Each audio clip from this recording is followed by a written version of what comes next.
Tiga tingkat bersyukur. Sebelum saya menceritakan tentang bersyukur, saudara, bagian yang mana nih ya? Memberi itu kan ada tiga tingkat, ya. Di mana Tuhan respon. Responnya begini. Memberi ya. Satu, jumlah itu tidak menyilaukan mata Tuhan. Dalam hal memberi, banyak memberi. Artinya apa?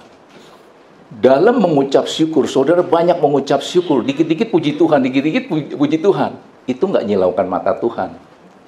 Saya sering, ini gini, ya puji Tuhan. Padahal hatinya lagi ngapain kita nggak tahu ya. Itu namanya jumlah kan, dikit-dikit puji Tuhan, dikit-dikit puji Tuhan. Ketemunya puji Tuhan. Puji Tuhan kok dikit-dikit. Itu ya. Nah, kedua, memberi dengan hati yang tulus itu menyenangkan hati Tuhan. Artinya apa? Ucapanmu syukur bukan sekedar di bibir, itu menyenangkan hati Tuhan. Ya kan kalau puji Tuhan, itu kan asal ceplos saja ya. Yong, waduh, sehat, ya puji Tuhan. Kan asal lip service, betul nggak sih?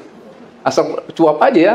Nah, kedua adalah memberi dengan hati tulus, dalam arti memberi ucapan syukur dengan hati yang tulus, bukan dibikin-bikin. Itu menyenangkan hati Tuhan. Nah, ketiga ini dahsyat. Memberi dengan pengorbanan itu menggetarkan hati Tuhan. Artinya apa? Mengucap syukur dengan pengorbanan. Saudara baru kebanjiran, tapi saudara mengucap syukur. Korban kebanjiran yang mengucap syukur. Berdasarkan Mazmur 50 ayat 23. Itu menggetarkan hati Tuhan. Saudara kalau dapat lotre, naik gaji, bersyukur, itu pasti tingkat satu ya. Puji Tuhan, banyak ucapan syukur. Bahkan bikin syukuran. Ajak teman makan. Wah, dahsyat tuh ya. Itu tidak menyilaukan mata Tuhan. Tetapi ketika saudara di PHK, ketika saudara kehilangan, kebanjiran.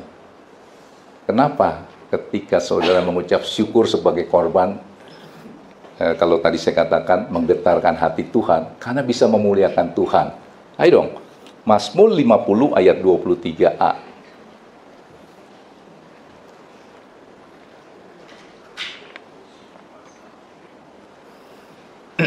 Siapa yang mempersembahkan syukur sebagai korban, ia memuliakan aku.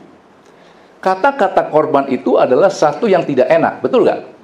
Korban kemalingan, kebanjiran, kebakaran. Nggak ada yang korban menang lotre, ada yang sih begitu. Korban kenaikan pangkat, korban kepilih jadi presiden. Nggak ada. Tangkap ini. Saudara mau menggetarkan hati Tuhan? Makanya kalau setiap saudara dapat persoalan, masalah, kesempatan untuk menggetarkan hati Tuhan. Bisa nangkep ini? Wih, kesempatan nih. Karena apa? Bersyukur sebagai korban. Oke? Saudara, salah satu untuk bisa mengucap syukur adalah selalu saudara harus punya kekaguman saat memikirkan Tuhan. Harusnya begitu ya. Tangkap ini. Contoh, Roh Allah menguasai kita nih ya. Ketika hati kita penuh ucapan syukur, karena rumah tinggal Tuhan itu ada dua, di surga dan di hati kita. Ketika hati kita penuh dengan Roh Allah, maka ucapan syukur itu pasti otomatis dan itu pasti tulus. Contoh ya, kalau saudara dipenuhi Roh Allah begini. Saudara lihat pemandangan yang bagus nih. Wah, indah sekali. Saudara terkagum-kagum. Tapi terkagum-kagumnya bukan sama pemandangannya, kepada Sang Pencipta. Pernah begitu nggak? Widih, luar biasa ya. Langsung saudara koneknya kapan? Kemana? Ke Tuhan. Tuhan dahsyat ya. Pernah bisa seperti itu nggak? Jangan lihat, wih pemandangannya bagus loh, begini, gini. Tangkap ya.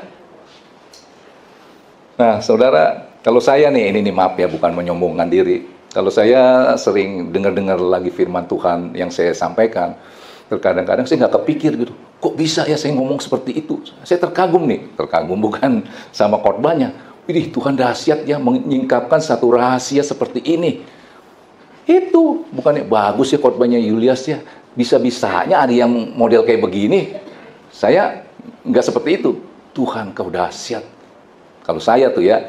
Jadi apapun yang saudara ketemu dan membuat saudara kagum, langsung koneknya ke Tuhan.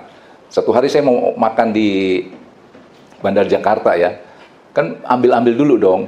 Mau lobster gak? Ya saya nggak beli sih. Dikasih lihat dong, ih keren lu lobsternya, warnanya begini begitu. Langsung saya connect sama Tuhan. Kau dahsyat Tuhan, daya senimu luar biasa. Ah itu, kalau saudara dipenuhi Roh Allah tuh ucapan syukurnya begitu. Nah saya mau katakan, orang yang tidak mengucap syukur, orang yang bersungut, tanda orang itu tidak mengandalkan Tuhan. Percaya nggak sama saya? Coba keluarkan dulu. Yeremia 17 ayat 7 sampai 8. Nih, dengar ya. Orang yang bersungut, tanda orang itu tidak mengandalkan Tuhan. Yeremia 17 ayat 7 sampai 8. Ini kan orang yang diberkati. Kenapa? Karena dia mengandalkan Tuhan. Cirinya begini. Diberkatilah orang yang mengandalkan Tuhan dan yang menaruh harapannya kepada Tuhan. Akibatnya, ayat 8, perhatikan baik-baik. Ia akan seperti pohon yang ditanam di tepi air, yang merambatkan akar-akarnya ke tepi batang air, yang tidak mengalami datangnya panas terik, yang daunnya tetap hijau, segar, sukacita. Mukanya sini seger-seger gak nih? Daunnya tetap hijau, apa cembertut? yang tidak mengalami datangnya panas terik, yang daunnya tetap hijau dan tidak khawatir dalam tahun kering, dan yang tidak berhenti menghasilkan buah. Artinya orang yang mengandalkan Tuhan itu daunnya tetap hijau, seger. Artinya apa? Sukacita, senyum, seger, daunnya hijau. Tangkap ini, ya. Nah, secara gampangnya begini. Mau tahu saudara ini mengandalkan Tuhan atau tidak? Gampang kok.